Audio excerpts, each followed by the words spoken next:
Bonjour Christelle. Tom. Alors nous arrivons au 99e CITREP. La centième se présente maintenant dans une semaine. On va en reparler à la fin, puisqu'on va proposer à nos vidéos spectateurs et spectatrices quelque chose. Évidemment, c'est ta proposition. Le bilan de la semaine, il est paradoxal, c'est-à-dire que les tirs sont quand même plus modestes que les fois précédentes, mais les dégâts et les victimes sont quand même bien présentes, eux, par contre. Ouais. Puisque du 7 au 13 juillet, l'armée ukrainienne a violé le cessez-le-feu en République populaire de Donetsk à 34 reprises, donc c'est moins que la semaine passée, durant lesquelles elle a tiré 79 obus de mortier de 120 et 82 mm, plus les tirs de véhicules de combat d'infanterie, lance-roquettes, systèmes de défense antiaérien, lance-grenades et armes légères, qui portent le total à 374 munitions tirées en une semaine, c'est-à-dire quand même 70% de plus que la semaine dernière. Donc il y a moins de violations, mais il y a plus de tirs.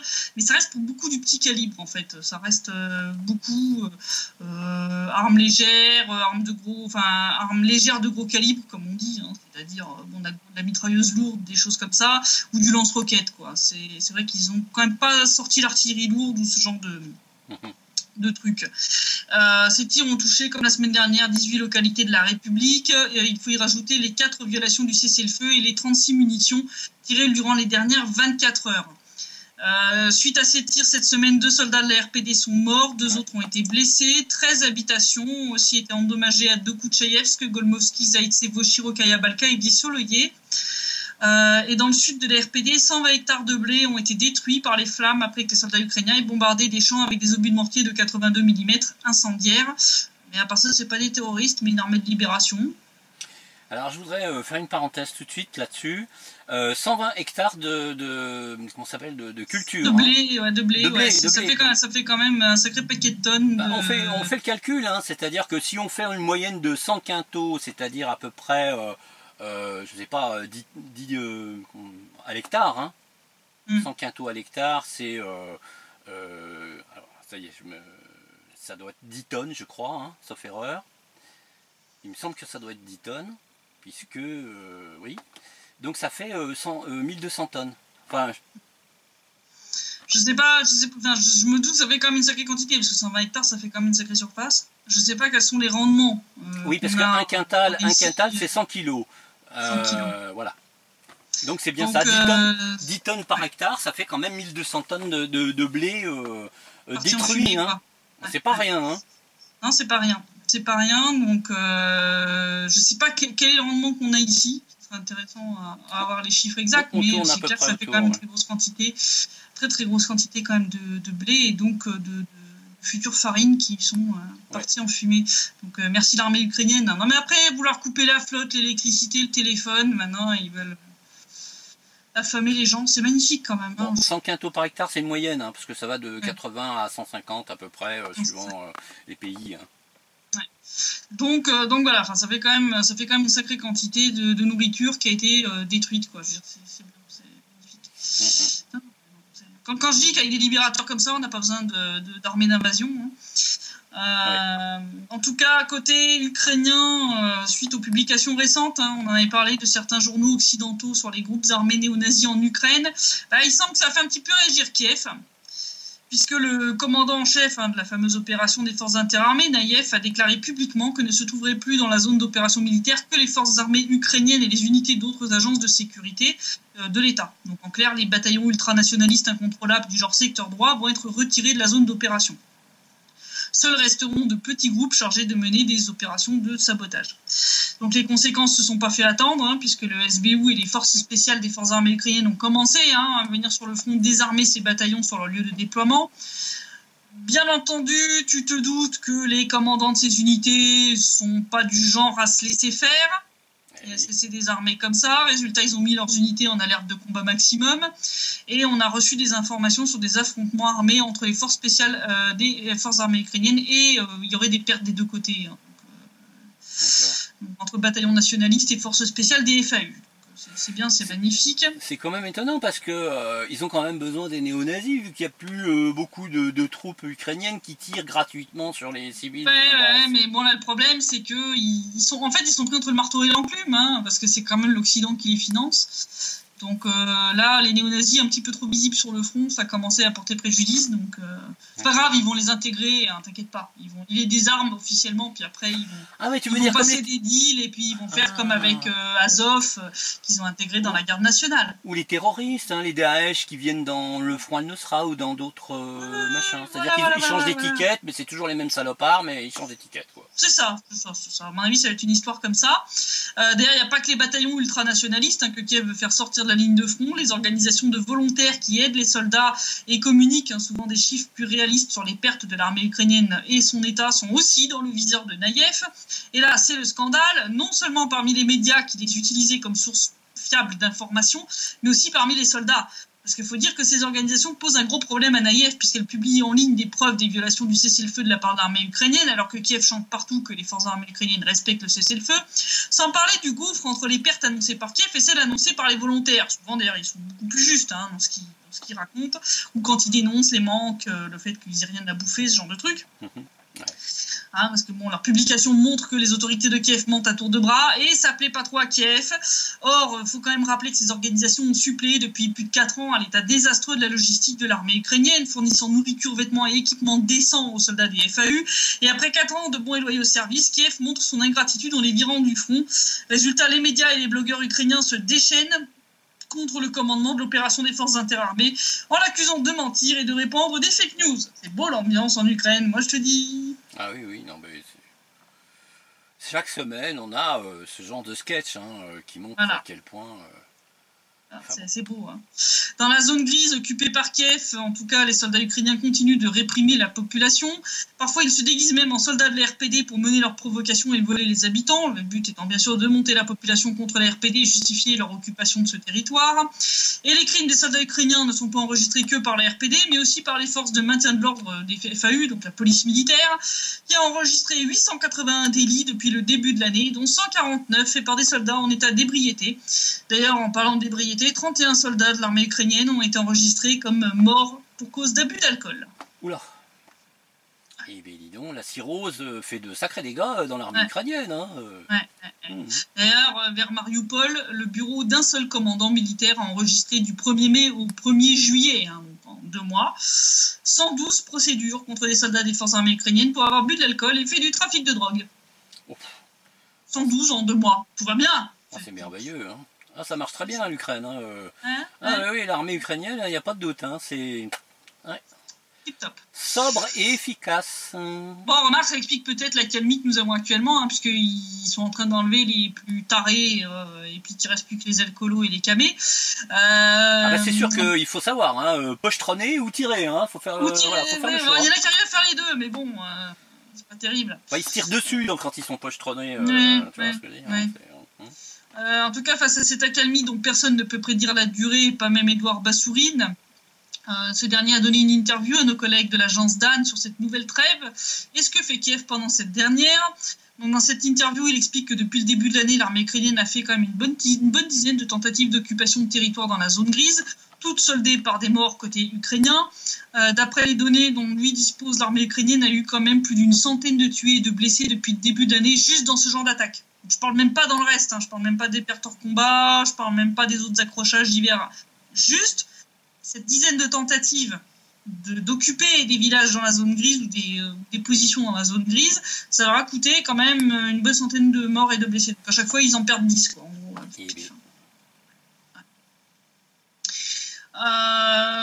Bon, comme beaucoup d'autres, dont moi-même, Bassourine pense qu'on en saura plus sur la façon dont la situation pourrait évoluer sur le front une fois qu'aura eu lieu, donc le 16 juillet, donc après-demain, la rencontre entre Poutine et Trump à Helsinki. Pour Bassourine, si Trump a l'intention d'utiliser encore l'Ukraine comme instrument d'agression contre la Russie, alors il y aura une escalade. S'il change d'avis, alors Poroshenko ne sera pas autorisé à mener des opérations militaires actives ici. On est un petit peu tous suspendus au résultat de cette réunion. Avec le risque possible et que finalement ce ne soit pas le Donbass, mais la Transnistrie qui serve d'étincelle. Hein. Ouais. Alors là, ça serait une provocation musclée. Après le vote de cette résolution de l'ONU dont on avait parlé précédemment, Basourine a aussi expliqué la façon dont les soldats de la RPD repoussent ces attaques sans enfreindre les accords de Minsk en n'utilisant que des armes légères autant que faire se peut. Il a aussi commenté la signature le 5 juillet par Porochenko d'une loi sur la sécurité nationale, qui fixe que 15 départements sont responsables de la défense de l'Ukraine et que le ministre ukrainien de la Défense et ses vice-ministres doivent être exclusivement des civils. Alors, pour tous ceux qui regardent un petit peu en Europe, c'est notre cas. Quasiment dans presque tous les pays d'Europe, les ministres de la Défense, c'est pas des militaires, depuis belle lurette. Oui. Alors, il a répondu à ça. C'est une réponse qui est très très juste. Alors, je vais la citer in extenso. Elle dit: dans tout pays, il devrait y avoir une loi qui définit les mesures de sécurité du pays, et c'est normal. En ce qui concerne la nomination de civils ordinaires à des postes de direction militaire, c'est une sorte d'hommage. Le président ukrainien Petro Poroshenko et son entourage cherchent du moins en parole à rejoindre l'Union européenne et l'OTAN, et dans ces pays, l'armée est depuis longtemps contrôlée par des civils. Rien de bon ne découlera de ces réformes pour l'armée ukrainienne. Je pense que l'armée devrait être dirigée par des professionnels, des gens qui ont reçu une éducation dans une école militaire et qui sont prêts à prendre les ordres de leur commandant suprême. Je suis sûr que ces réformes à Kiev ne nous affecteront en rien. Plutôt en bien, en fait. Tu vois, c'est un petit peu la crainte du journaliste, tu vois. Oui, ils se remettent une rafale de mitraillettes dans le pied en plus, quoi. C'est ça. Donc bon, là, je vous ai mis quelques petits extraits. C'est une interview assez longue. J'encourage le lecteur à suivre le lien qu'on mettra en description de la vidéo pour lire l'interview complète. Entre autres pour celles et ceux qui s'inquiétaient de moins le voir lors des rapports de situation quotidiens pour lesquels il a été remplacé par Daniil Bessonov, le chef du service de presse de l'armée, de la RPD, Basourine ne faisant plus actuellement que le site web hebdomadaire. Donc en fait, il a répondu, il a quand même quelques petits soucis de santé qui l'obligent à être un petit peu moins présent pour ça et à s'occuper un peu plus, on va dire, de son travail de quand même commandant en second du commandement opérationnel de l'armée. Je veux dire, c'est quand même son rôle principal. Donc il a dû se réorienter un petit peu plus là-dessus.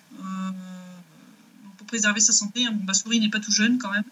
Donc voilà, pas d'inquiétude, il va bien, mais voilà, il a dû un petit peu repenser ses priorités, si on peut dire ainsi. Et puis, histoire d'envenimer un petit peu plus la situation, donc la France a décidé de poursuivre dans ce délire de livrer des hélicoptères à l'Ukraine, dont on avait parlé il y a quelques sites en arrière. Donc, on a eu un petit peu plus de détails. Donc, c'est le groupe Airbus Hélicoptères qui livrera plus d'une 50aine d'hélicoptères à l'Ukraine, qui compte les utiliser à des fins soi-disant de lutte antiterroriste, de protection des frontières et de reconnaissance aérienne. Bon, en clair, ils vont s'en servir pour faire la guerre chez nous. Ouais, parce que c'est pas tellement défensif, ça, comme arme. Hein. Parce que ce sont des armes, quand même. Hein. Ce sont des hélicoptères qui peuvent servir pour les deux, en fait, pour un certain nombre d'entre eux. Donc, en fait, ils ont signé cet accord portant sur la livraison au total de 55 hélicoptères, soi-disant pour les besoins du service des situations d'urgence de la police de la garde nationale et du service frontalier. Ça, c'est ce qui est dit officiellement. Donc, conformément aux termes de l'accord, la partie ukrainienne recevra 21 hélicoptères H-225, donc c'est les Super Puma, 10 hélicoptères H-145 et 24 hélicoptères H-125. Le montant du contrat s'élève à 555 millions d'euros, qui comprend le prix des appareils, de l'entretien technique et de la formation des pilotes. Alors, pour ceux qui se demandent avec quoi l'Ukraine va payer, c'est là que vous allez beaucoup aimer ce que je vais vous dire, pour tous nos auditeurs français. Parce qu'en fait, une partie des fonds va être fournie par des banques françaises ainsi que par la trésorerie de France sous forme de prêts. En clair, c'est vous, les contribuables français, qui allez payer, vu que l'Ukraine, je le rappelle, est au bord de la faillite et va jamais pouvoir rembourser tout ça. Mais ça, Le Drian le sait parfaitement. Et son ancien président, parce qu'il était aussi dans le gouvernement sous Hollande, a fourni des armes gratuitement aux terroristes en Syrie. Donc on continue, c'est-à-dire que c'est les Français qui vont casquer. Voilà. Puis après on vous dit, voilà, faut repousser l'âge de la retraite. Et puis qu'est-ce qu'ils avaient encore comme mesure là récemment, hein, ils vont encore augmenter, enfin ils trouvent des taxes partout, etc. Vous vous demandez pourquoi? Voilà. La France va filer plus de 500 millions pour filer des hélicoptères à l'Ukraine pour remplacer tous ceux qu'on leur a descendus. Voilà, ces hélicoptères vont forcément augmenter la tension qui existe déjà entre la Russie et l'OTAN à cause de l'Ukraine, hein, bien évidemment. Non, mais voilà. Ils vont finir transformés en... Comment je pourrais dire ça? Matière première pour nos aciéries. Ouais. si je peux résumer ça comme ça de manière diplomatique, ils vont finir à l'état de carlingue déglingué au sol. Je vous le dis, c'est... Voilà, vous allez payer pour nous fournir de quoi alimenter nos aciéries, c'est gentil, hein, mais bon, vous en demandez pas tant. Hein.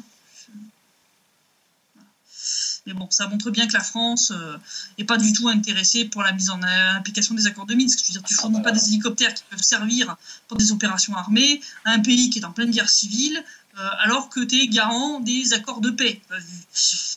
Là... Ah bah c'est un aveu magistral de compromission, là, hein. Oui. Et bon, si on parle de tout ce qui est justement accord de Minsk, casque bleu, etc., la situation a quand même peu de chances de s'arranger quand on voit que près de 90% des demandes de cessez-le-feu de la part de la RPD pour réparation des infrastructures sont purement et simplement ignorées par la partie ukrainienne. C'est ce qui a été déclaré par Ruslan Yakoubov, hein, le chef de la représentation des RPD au sein du CCCC, qui a dit que dans 90% des cas, la partie ukrainienne ne montre aucun intérêt pour les travaux de réparation et de restauration. Ils justifient leur refus par le fait que les demandes ne sont pas rédigées en ukrainien. La bonne blague. Voilà. Mais enfin, ce qui est assez marrant, parce que Yakoubov a quand même souligné que ces principes sur la langue ukrainienne sont à géométrie très variable selon les intérêts de Kiev. Hein. Par exemple, pour les demandes qui concernent la station d'épuration de Donetsk, qui, je rappelle, fournit aussi l'eau potable pour la partie côté Kiev, là, c'est assez bizarre, mais la partie ukrainienne satisfait à moitié aux demandes en accordant, par exemple, la trêve nécessaire pour les changements d'équipe. Voilà. Donc, en fait, c'est des principes sélectifs. Hein, c'est comme la mémoire sélective, tu vois. Voilà. Ce qui n'est pas profitable, il le politise en disant que c'est pas rédigé en ukrainien, mais le reste du temps... c'est quand ça leur plaît et comment ça leur plaît. C'est quand ça leur plaît, comme ça leur plaît, et selon leurs intérêts. Donc quand ça sert pas à leurs intérêts, ah ben non, c'est pas rédigé en ukrainien, on s'en fout. Ah, là par contre, on va se retrouver sans eau potable. Ouais, non, là c'est quand même pas cool. Ouais, bon, ok, là on va le faire. Donc bon, c'est justement d'ailleurs cette procédure d'établissement et de surveillance des cessez-le-feu qui devait être discutée à Minsk le 11 juillet, j'en avais déjà un petit peu parlé. Donc c'est une proposition qui avait été établie après un long travail de la MSS de l'OSCE. Là-dessus, je les félicite. Ils avaient fait une bonne proposition avec 7 mesures pour améliorer la procédure actuelle, avec une confirmation globale donc, de l'engagement vers les cessez-le-feu précédemment décrétés, publication et rapport à tous les niveaux des ordres de cessez-le-feu, ce que l'Ukraine ne fait jamais, nous on le fait. Hein. Quand on donne les ordres de cessez-le-feu à nos unités, ils sont publiés. D'accord. On les rend publics. Voilà. Adoption de mesures contre les actes de violation du cessez-le-feu, hein, donc ce qui est notre cas chez nous. Les gars qui violent le cessez-le-feu pour rien, ils vont en tôle. Interdiction de bombarder, interdiction de toute offensive reconnaissance ou tir de sniper, interdiction de bombarder ou de tirer même en réponse à d'autres tirs, interdiction de déployer des armes lourdes dans les zones habitées ou de tirer sur les infrastructures, et fournir un accès sûr aux patrouilles de l'OSCE. Bon, Pouchilin, qui était quand même le négociateur en chef à Minsk, se faisait bien sûr pas beaucoup d'illusions sur l'avenir de ces mesures. Bon, le but de la République était bien sûr de montrer qui veut la paix et qui veut la guerre. Bon, je vous épargne le suspense. Kiev a torpillé, bien entendu, la proposition. En sabotant les négociations, en fait, ils ont tout fait lors des discussions à Minsk pour ne pas avoir à discuter cette proposition. Genre, non, mais ça, on en parle après. Non, on va d'abord parler de ça. Non, mais après, ça, on va d'abord parler de ça. Ils sont allés là aux toilettes à chaque fois, non, aussi, non Ouais, je sais pas. Ils sont très inventifs en termes de technique pour pas avoir à discuter de ce qu'ils veulent pas. Et puisqu'on parlait aussi de trucs de casque bleu, côté casque bleu, c'est de plus en plus mal barré pour Kiev.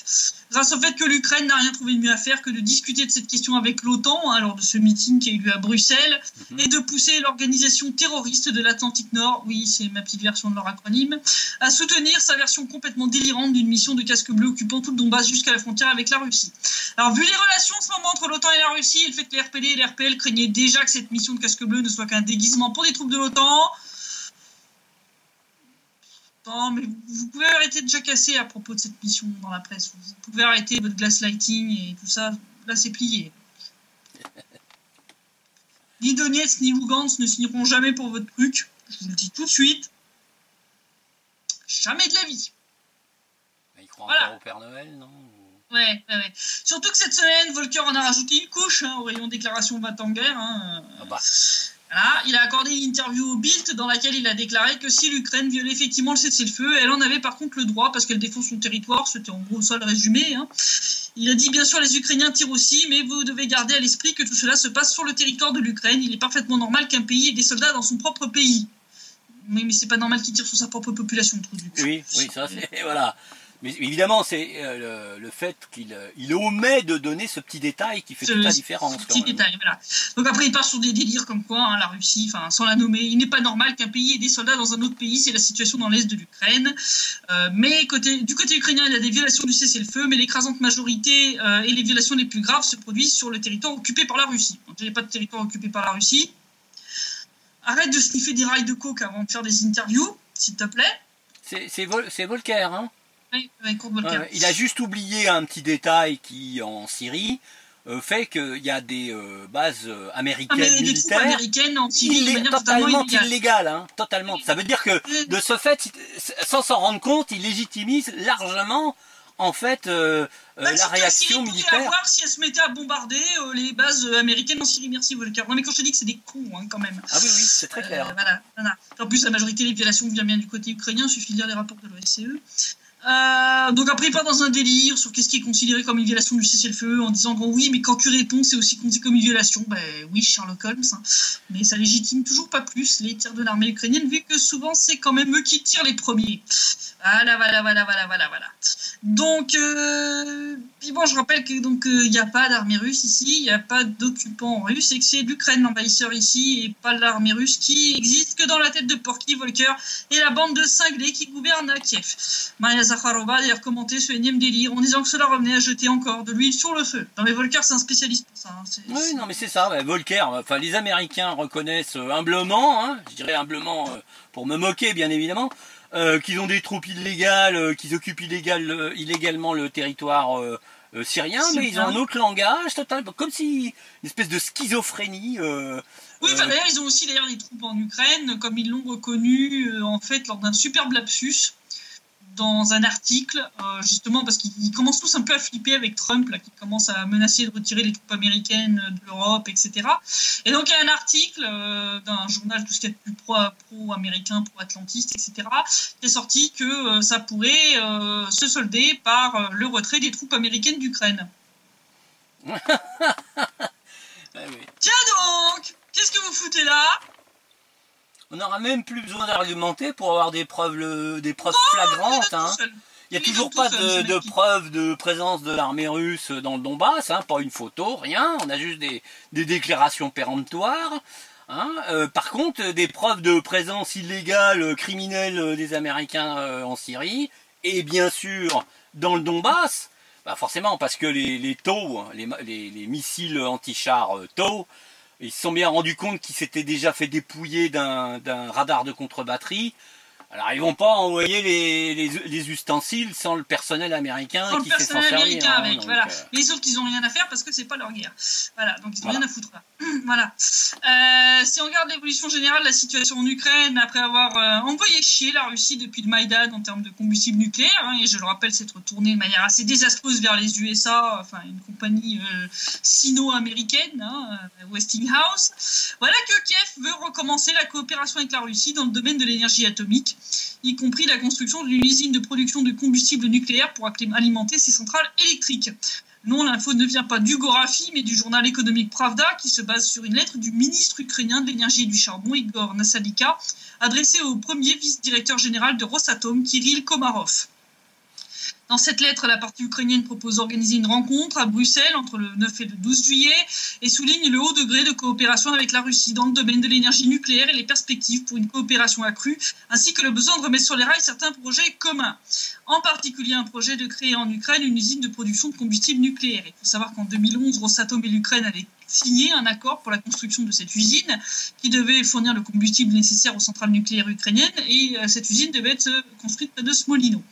Mais le gouvernement ukrainien n'a jamais revu ni approuvé les plans de construction, bien que Kiev ait commencé à financer le projet. Et en 2015, un an après le Maïdan, les autorités ont décidé d'arrêter le projet. Rosatom n'a pas encore commenté cette nouvelle. Alors moi, ce qui me fait rire, tu vois, c'est quand tu reprends avec la news précédente. Oui. Donc, la Russie a soi-disant envahi l'Ukraine, mais vous voulez lui demander de l'aide pour construire une usine de production de combustible nucléaire. Non, mais ils ont dû se faire peur avec le combustible américain du côté de Zaporožží déjà. Là c'est surtout qu'on voit tout le côté délirant de cette rhétorique de l'agresseur russe. Ah oui. Tu demandes pas à un pays qui t'a envahi, soi-disant, de venir t'aider à construire une usine. Surtout de combustible nucléaire. Oui, c'est quand même stratégique. Hein. C'est quand même un truc stratégique, et puis hyper dangereux en plus. Donc, tu fais pas venir ton ennemi juré. D'ailleurs, Poroshenko a aussi déclaré qu'il commençait à envisager de racheter du gaz russe.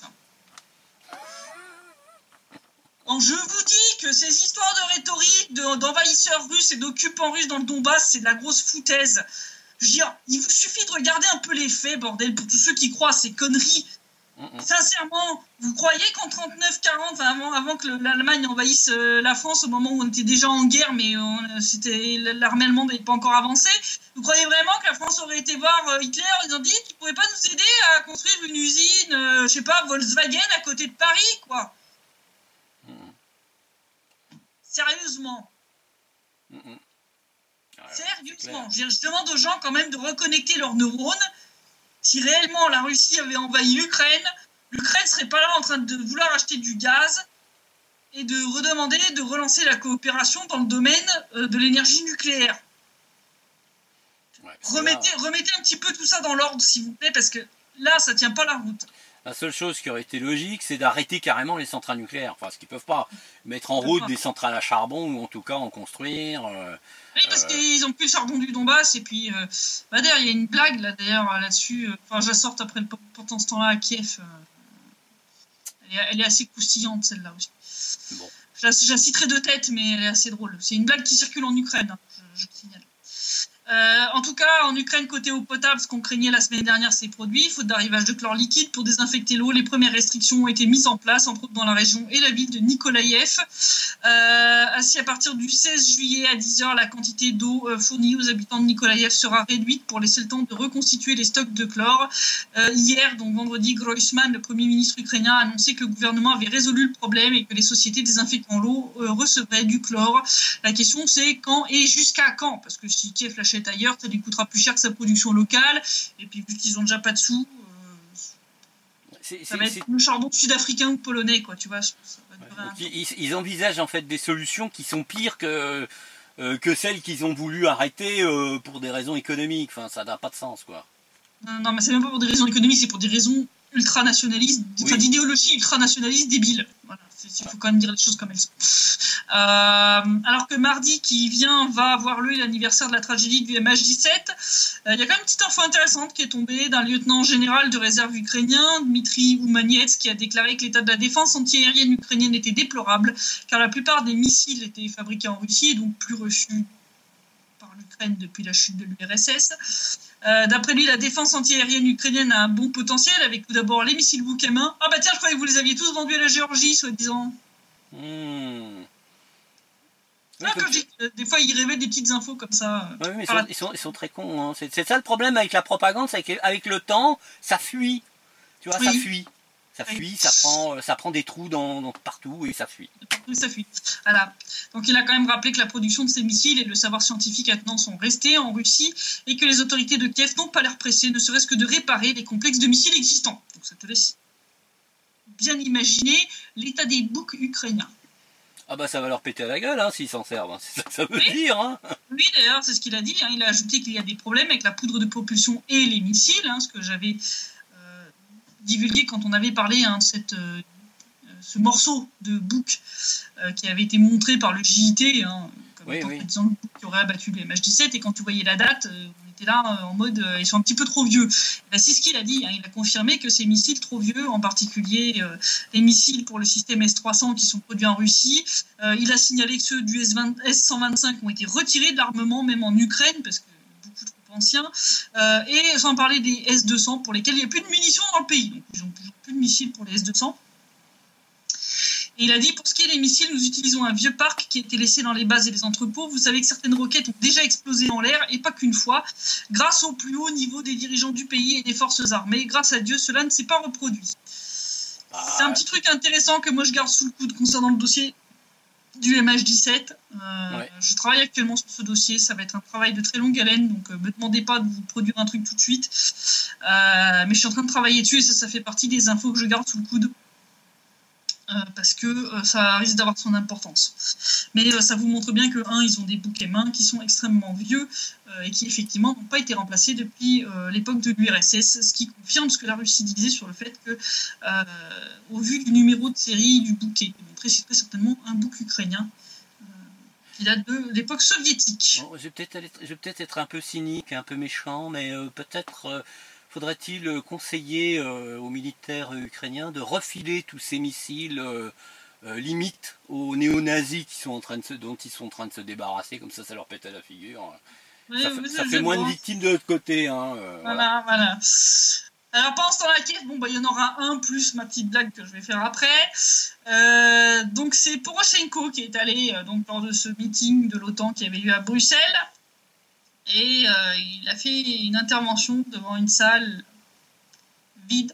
Donc on mettra des photos pour que les gens y voient. Parce qu'après, on va nous accuser de faire des blagues belges pourries. Voilà, il y a la photo, on voit très bien la déchéance. Donc les internautes se sont foutus de la gueule de Poroshenko après avoir vu la photo de ce point presse que Poroshenko a fait avec le secrétaire général de l'OTAN, Stoltenberg. La photo a été publiée sur Facebook par le journaliste ukrainien Yuri Tkatchev. Sur le cliché, donc comme nos auditeurs vont pouvoir le voir, on constate que la salle où se tenait l'intervention était presque vide, à part quelques journalistes et photographes qui occupaient quelques sièges dans les premiers rangs.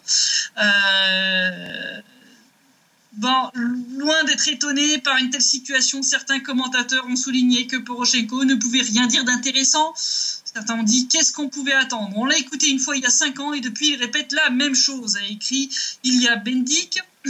Sergei Choutikov a dit tous les journalistes sont partis dans la salle de presse de la Coupe du Monde 2018. Et Yevgen Roussine, lui, a plaisanté en disant que les moscovites ont empoisonné tout le monde au Novichok, les salauds. Je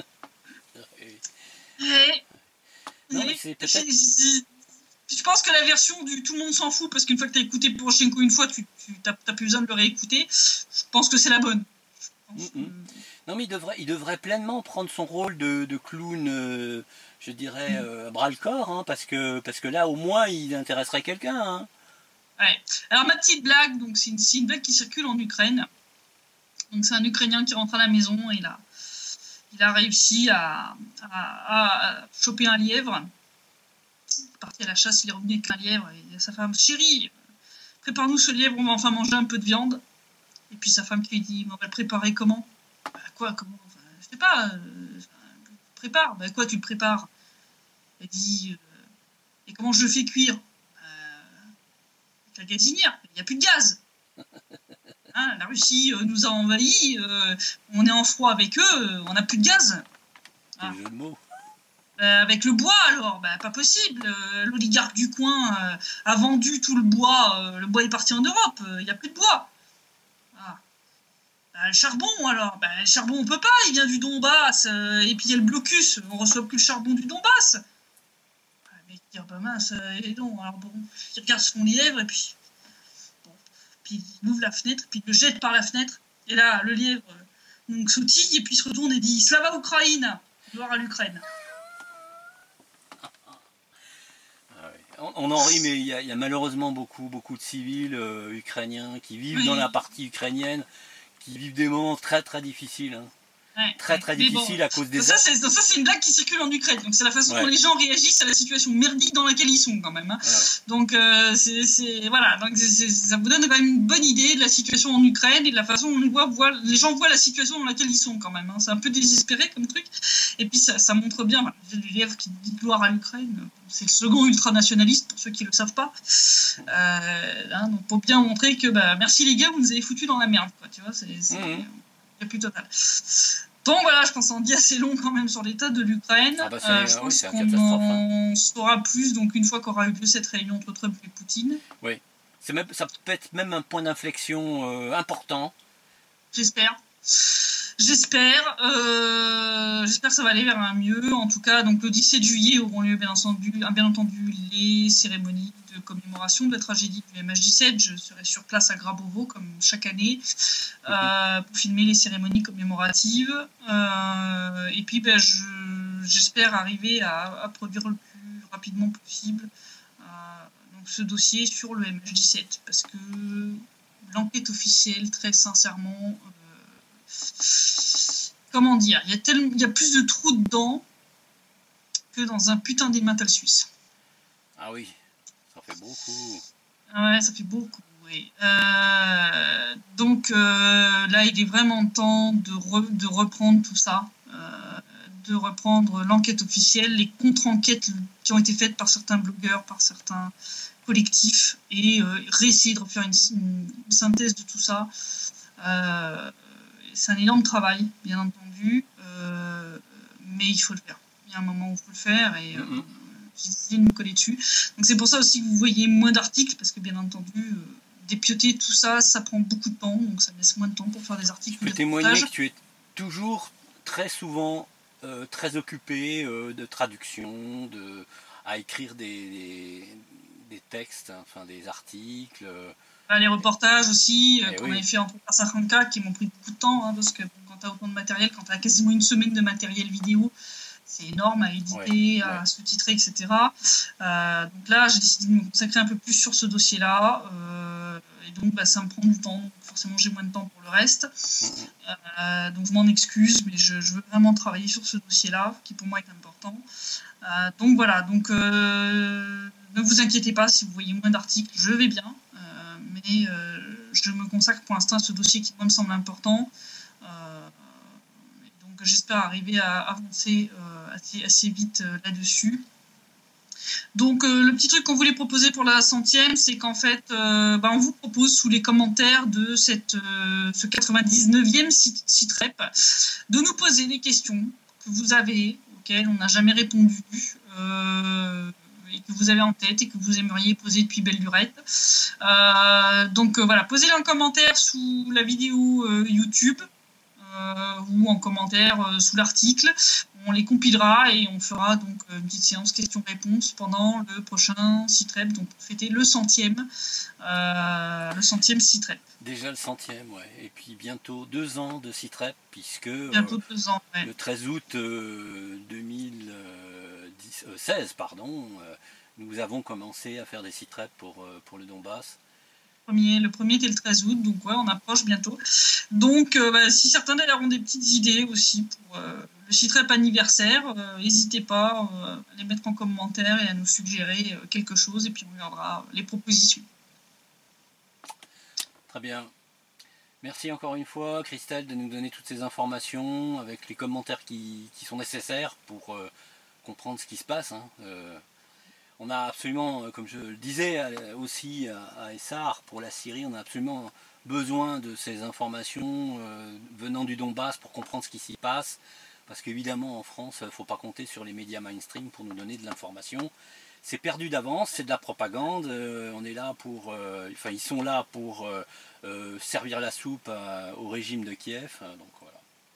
D'habitude. Donc, je te dis à la semaine prochaine pour notre 100e rapport de situation. Et donc vraiment à nos auditeurs, n'hésitez pas, posez vos questions dans les commentaires et puis on y répondra pendant donc, le 100e SITREP. Merci Christelle, à samedi prochain. À samedi prochain, bonne soirée. Merci à toi aussi, au revoir.